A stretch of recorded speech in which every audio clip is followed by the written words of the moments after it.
Press the bell icon on the YouTube app and never miss another update. नमस्कार, कशा आहात?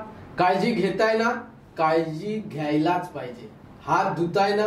Mask लावताय ना? काळजी घेऊन आपण आपला जीव वाचवायला पाहिजे. आपण वसई विरार महापालिका क्षेत्रामध्ये राहतो. पालिका प्रशासन ज्या पालकत्वाच्या भूमिकेतून कोरोनाच्या पार्श्वभूमीवर काम करणं अपेक्षित आहे तसं काम पालिका प्रशासनाकडून होत नाही. पालिका प्रशासनातील सहाय्यक आयुक्त कोरोनाच्या पार्श्वभूमीवर मनमानीपणे काम पाहत आहेत. काही सहाय्यक आयुक्तांच्या मनमानी गोंधळाच्या कारभारामुळे भविष्यात सामान्य नागरिकांचा जीव जाऊ शकतो अशी विदारक परिस्थिती आहे. सध्या वसईत काही लोक हॉस्पिटलमध्ये ऑक्सिजन उपलब्ध न झाल्यामुळे मृत पावलेली आहेत. इतकी विदारक परिस्थिती असताना वसई विरार महापालिकेच्या सहाय्यक आयुक्तांची नेमकी भूमिका काय? कोरोनाच्या पार्श्वभूमीवर पालिकेचे सहाय्यक आयुक्त किती बेफिकिरीने काम पाहत आहेत त्याचा तपशील आपण या ठिकाणी पाहणार आहोत. मी नवनाथ गुरव आणि आपण पाहतात समर्थन लाईव्ह. वसई विरार महापालिका प्रभाग समिती 1 च्या सहाय्यक आयुक्त मनाली शिंदे कोरोनाच्या पार्श्वभूमीवर किती बेफिकिरीने बोलतायत, किती बेफिकिरीने वागतायत त्याचा ज्वलंत तपशील आपण या ठिकाणी प्रत्यक्ष अनुभवणार आहोत. प्रभाग समिती 1 च्या कार्यालयापासून जेमतेम 500 फुटावर असलेलं हॉस्पिटल आणि त्या हॉस्पिटलच्या बाजूला 50 फुटावर असलेलं निदान सेंटर या ठिकाणी जे कोरोनाचे पेशंट येत आहेत आणि त्यामुळे तिथल्या नागरी वस्तीमध्ये जी भयावह परिस्थिती आहे त्या भयावह परिस्थितीमुळे तिथल्या नागरिकांचं म्हणणं असं आहे या ठिकाणी तुम्ही औषध फवारणी करा, निर्जंतुकीकरण करा, परंतु सहाय्यक आयुक्तांची या संदर्भातली नेमकी भूमिका काय हे जर आपण ऐकाल तर ते धक्कादायक आहे. सामाजिक कार्यकर्ते अशोक पुरोहित यांनी प्रभाग समिती 1 च्या सहाय्यक आयुक्त मनाली शिंदे यांच्याकडे जी मागणी केलेली आहे त्या संदर्भात त्यांचं नेमकं म्हणणं काय, ते काय सांगतायत आपण त्यांची बाजू ऐकू. मैं एरिया का रहवासी हूँ और यहाँ पे ना एक साइड में 100 मीटर पे निदान का डायग्नोस्टिक है जहाँ पे कोविड सेंटर की जांचनी की जाती है, टेस्टिंग किया जाता है. और एक मेरे जस्ट पीछे अप्पा सेठ थोराट करके हॉस्पिटल है जहाँ पे उसका ट्रीटमेंट किया जाता है. इसकी 100 फुट से भी कम इसकी दूरी है. और यहाँ पे सबसे बड़ा एरिया का और वसई का भी बोला जा सकता है कि फ्रूट मार्केट भी यहाँ पे ही है. तो यहाँ पे इतनी पब्लिक का आना जाना है. अगर पेशेंट के साथ भी गिना जाए तो कम से कम 5 से 6 पेशेंट अगर आते हैं तो उनके साथ 50 उनके रिलेटिव रहते हैं. और वो लोग इसमें अगर एडमिट किया जाता है तो इसमें आईसीयू के अंदर बेड के अंदर एक आध पेशेंट को अलाउड है, बाकी यहाँ पे पूरा एक जमावड़ा नीचे होता है. और ये रेसिडेंशियल एरिया भी है और यहाँ पे है ना किसी प्रकार का नगर पालिका ना मार्शल देती है अपना जो कोविड के क्राउड को संभाल सके और ना ही यहाँ सैनिटाइज कर दी है. तो ये इतनी करोड़ों की मशीन गई किधर? ये करोड़ों की मशीन अगर नगर पालिका ने लाई है तो अभी उसको एक बार भी, अगर मेरे घर का भी आप मेरे फुटेज मेरा भारी है अपना सीसीटीवी का, 1.5 महीने से मैंने तो अभी एक भी सैनिटाइजर वाला घूमा नहीं यहाँ पे. जब से वापस कोविड अगर दोबारा अगर सेकंड लाट में अगर आया है कोविड तो ये क्यों नहीं कर रहे लोग ऐसा? अगर मैंने मनाली शिंदे से मैंने यहाँ की जो मेन उपायुक्त है मैं उनको भी कहा तो उन्होंने कहा कि नहीं ऐसा कुछ नहीं है. उनको तो पता भी नहीं है कि ये अभी अप्पा सेठ थोड़ा कोविड पेशेंट ले रहा है. पहली बात तो ये, मेरे पास उनका रिकॉर्डिंग भी है. मैंने उनको रिक्वेस्ट किया कि आप कैसे भी करके यहाँ पे सैनिटाइज कीजिए तो उन पे भी मतलब का ध्यान नहीं है. तो मैं रिक्वेस्ट करता हूँ उनको, हम लोग का कोविड पेशेंट पे विरोध नहीं है, उनका ट्रीटमेंट होना चाहिए. अच्छा है अगर ट्रीटमेंट हो रहा है तो और 2-4 हॉस्पिटल अगर खुलेंगे हमारे एरिया में तो हमको कोई तकलीफ नहीं है. लेकिन उनके वजह से हम लोग के बच्चे बाहर खेल रहे हैं, आम पब्लिक जो रोड पे चल रही है उनसे भी फैल सकता है. क्योंकि अगर निदान का देखा जाए तो एक पेशेंट के साथ एक दो जन एक्स्ट्रा जन आते ही है, वो जो बाहर ही खड़े रहते हैं, यहाँ वहाँ बाइकों पे हाथ लगाते हैं, उसी बाइकों पे हम लोग हमारा सफ़र करते हैं. ये सब कुछ एक मतलब नॉर्मल ऐसा हो गया ना कि एक दूसरे को टच हो ही जाते हैं नहीं भी करके. तो नगर पालिका कुछ तो करे कम से कम आके. खाली भाजी मार्केट बंद करा के, व्यवसाय लोगों का बंद करा के थोड़ी कोरोना जाने वाला है. अरे आप उपचार तो ढूंढिए कम से कम उस पर. इतना कोरोना से ये लोग डर रहे, डरना भी चाहिए, हालांकि जान से बढ़ के कुछ चीज़ है नहीं, लेकिन उतना डेंगू मलेरिया के लिए भी ये लोग करने चाहिए. मैं अभी हम लोग शाम के वक्त यहाँ पे खड़े नहीं रह सकते, इतने मच्छर आते हैं. तो मैंने जब मैम से कहा कि मैम हमें यहाँ मच्छर का फुहार नहीं करना है, कुछ भेजिए, तो बोलते नहीं हमारे तो वीकेंड पे आते ही है, उनका अलग अलग एरिया होता है. मेरे पास रिकॉर्डिंग है, एक बार भी वो लोग यहाँ पे ये साड़ी एक ग्रुप में नहीं आए हैं. और मेरा एक ही बोलना है कि मच्छर का फुहारने दिन में कैसे किया जाता है। इतने कड़क धूप में तुम मच्छर की दवाई छाटोगे तो मच्छर तो है ही नहीं, तो दवाई तुम्हारा जमीन पे वेस्ट ही हो रहा है। तुम शाम को 6 बजे के बाद तुम्हारा जो भी है फुहारनी करना है या तुम्हें फॉगिंग करना है, धुआं करना है, वो धुआं वो टाइम पे शाम को कीजिए, ताकि मच्छर जमीन पे जो भी है वो सब मर जाए या तो उड़ जाए कहाँ पे जाके। वो दिन में फुहारनी कर रहे क्यों, मतलब मेरे को नहीं समझ में आ रहा। इतनी दवाई, अगर इतनी छोटी सी दवाई का बोतल में अगर नगर पालिका सॉरी मेडिकल में लेने जाता हूँ तो मुझे 300 रुपये 400 रुपये चार्ज किया जाता है अच्छी अच्छी कंपनी का। तो वो दिन में नहीं समझ में आया, दिन में क्यों दवाई वेस्ट कर रहे हैं अपना नगर पालिका, पैसा जनता का बर्बाद क्यों कर रहे हैं। आपको करना है तो सही ढंग से कीजिए ना। मच्छर शाम को रहते हैं, दिन में नहीं रहते हैं।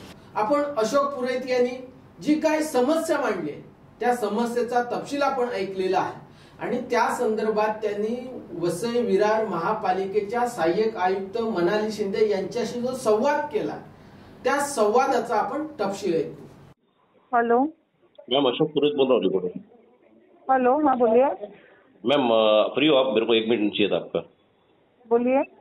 मैम गुरु नानक नगर है ना जो पीछे का एरिया है, वहाँ पे निदान करके के है और एक अप्पा से थोराट करके है ना, जिसने कोविड पेशेंट लेना चालू कर दिया है। किसने? कोविड पेशेंट निदान डायग्नोस करता है मैम। डायग्नोस्टिक, हाँ। वो ट्रीटमेंट नहीं करता है, वो खाली बताता है आपको कोविड है कि नहीं। हाँ। और उसके जस्ट बाजू की बिल्डिंग में अप्पा सेठ थोराट करके हॉस्पिटल है। अप्पा सेठ थोराट? हाँ, एक नया हॉस्पिटल खुला है, वो और कोविड पेशेंट लेता है। तो उतने एरिया के अंदर है ना, उनके रिलेटिव से लेके इतने लोग उधर रहते हैं। मैम मेरा ऐसा मांगनी था कि मेरे को उधर फुहार नहीं करने का था, ये इसका सैनिटाइजर का। नहीं, पर क्यों सैनिटाइजर? पेशेंट है क्या उसमें उधर? बहुत है मैम, बहुत है।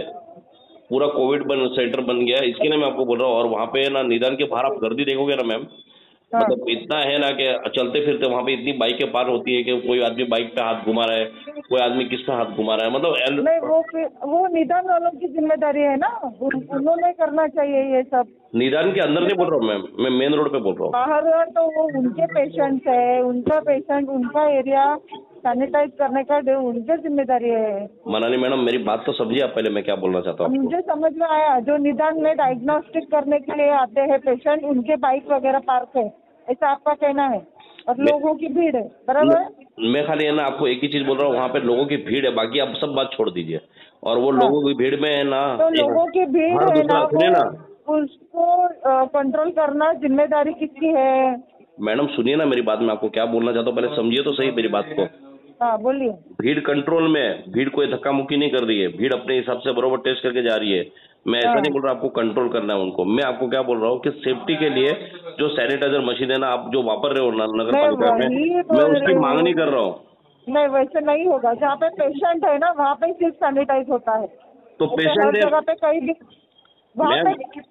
पेशेंट है वहाँ पे, इसके लिए तो मैं आपको बोल रहा हूँ, आप नहीं समझ रहे हो। डायग्नोस्टिक सेंटर है, पेशेंट कैसे रहेंगे वहाँ पे? अरे मैम अप्पा सेठ थोराट जो हॉस्पिटल है वो पूरा डायग्नोस्टिक ये कोरोना कोविड सेंटर बन गया, आपको मालूम नहीं क्या वो चीज को? वो मालूम नहीं हमको, उन्होंने इन्फॉर्म नहीं किया है कोविड ले रहे हैं। अप्पा सेठ थोराट हॉस्पिटल में कोविड है, कोविड सेंटर है अप्पा सेठ थोराट हॉस्पिटल।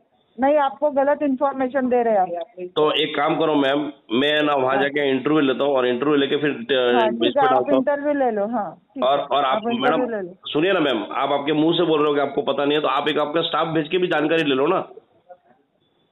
देखिए आपके एरिया में आपके सुनिए, आप मेरी बात सुनेंगे? कोई भी हॉस्पिटल कोविड ऐसा चालू नहीं कर सकता है, पहले हमको इन्फॉर्म करना पड़ेगा। अगर उसने किया रहेगा तो मैम क्या फाइन है? किया रहेगा तो मतलब? अगर उसने किया तो फाइन क्या है मैम, क्या है उसके आगे? वो 1 मिनट था, 1 मिनट। हाँ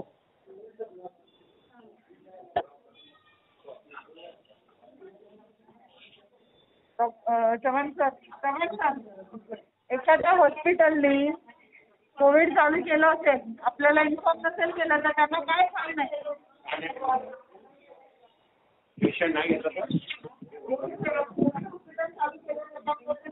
हेलो। हाँ हेलो। हाँ बोला। सर मैं मनाली मैडम को ये समझाने की कोशिश कर रहा हूँ कि गुरु नानक जो एरिया है ना, hello hello hello hello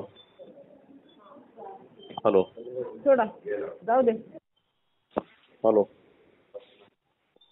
hello चालू आहे फोन। हेलो ज्या व्यक्ति हेलो हेलो हाँ हेलो हाँ मैम। वो आप डॉक्टर आपको पूछ रहे हैं, आप जवाब नहीं दे रहे उनको। मैम उनका आवाज 2 बार ही आया, उसके बाद आवाज उनका नहीं आया मुझे।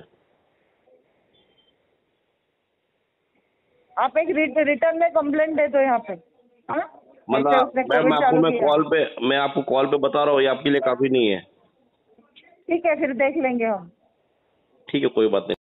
आपण मनाली शिंदे यांची भूमिका ऐकली, त्यांचा सहाय्यक आयुक्त म्हणून कोरोनाच्या पार्श्वभूमीवर जो काय अभ्यास आहे तो तपशील आपण समजून घेतलेला आहे आणि निर्जंतुकीकरण करण्याची जबाबदारी कुणाची आहे या संदर्भात त्या काय बोलतायत हाही तपशील आपण ऐकलेला आहे आणि एकूण परिस्थिती त्यांची या संपूर्ण प्रश्नाकडे पाहण्याची जी काही भूमिका आहे ती भूमिका काय याचाही तपशील आपण ऐकलेला आहे। वसई विरार महापालिकेचे सहाय्यक आयुक्त कोरोनाच्या पार्श्वभूमीवर जे काय नागरिकांचे प्रश्न आहेत ते प्रश्न किती गंभीरपणे ऐकतात, त्याकडे किती गंभीरतेने पाहतात याचं स्पष्टीकरण मनाली शिंदे आणि अशोक पुरोहित यांच्याशी जो संवाद झाला त्या संवादातून मनाली शिंदे यांचं जे काय भाष्य ऐकलं यातून संपूर्ण चित्र स्पष्ट होतं।